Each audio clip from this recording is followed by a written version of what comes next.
അവൾ ഉറങ്ങിയില്ലേ? ഓക്ക് മാത്രം അങ്ങനെ ഉറങ്ങാൻ പറ്റുമോ സാറേ? ബാക്കി പറയടേ.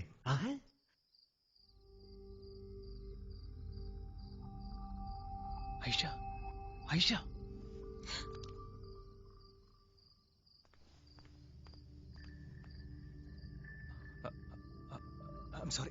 സോറി ഐഷ, എന്നെ ഇങ്ങനെ ഒന്ന് പേടിപ്പിക്കണം ഞാൻ കരുതിയല്ല. പക്ഷെ എനിക്ക് വീട്ടിൽ നിന്നിട്ട് ഇരിക്കാനും നിൽക്കാനും പറ്റല്ല. ഇരിക്കുമ്പോൾ ഛർദ്ദിക്കാൻ തോന്നും, നിൽക്കുമ്പോൾ കൈയും കാര്യം വരയ്ക്കും. സത്യം പറയാലോ, എന്റെ അത്ര ഭംഗിയുള്ളൊരു പെണ്ണിനെ ജീവിതത്തിൽ ഞാൻ കണ്ടിട്ടില്ല. എന്റെ അമ്മയാണ് സത്യം. ഓ, എന്നെ ഇങ്ങനെ നോക്കല ഐഷ, ഞാൻ മരിച്ചു. ഓ, ഭയങ്കര ആശ്വാസം തോന്നുന്നു. എന്താ പറയാ, ഈ 10-14 ദിവസം ഭക്ഷണം കഴിക്കാത്ത ഒരാളുടെ മുമ്പിൽ ചിക്കൻ ബിരിയാണി വെച്ചാൽ എങ്ങനെയിരിക്കും?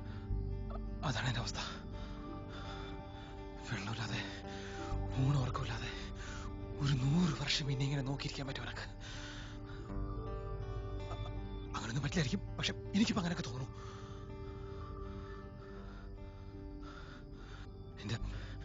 എന്റെ വീട്ടുകാർ വന്നതിന് തലേന്നതിന് മുമ്പ് ഞാൻ പറയാം.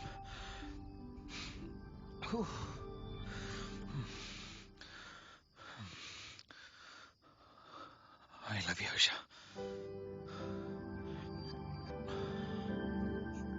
ഇപ്പൊ ഇങ്ങോട്ടൊന്നും പറയണ്ട. നന്നായി ആലോചിച്ച് ഒരുപാട് സമയമെടുത്ത് ഇഷ്ടമെന്ന് മാത്രം പറഞ്ഞാൽ മതി.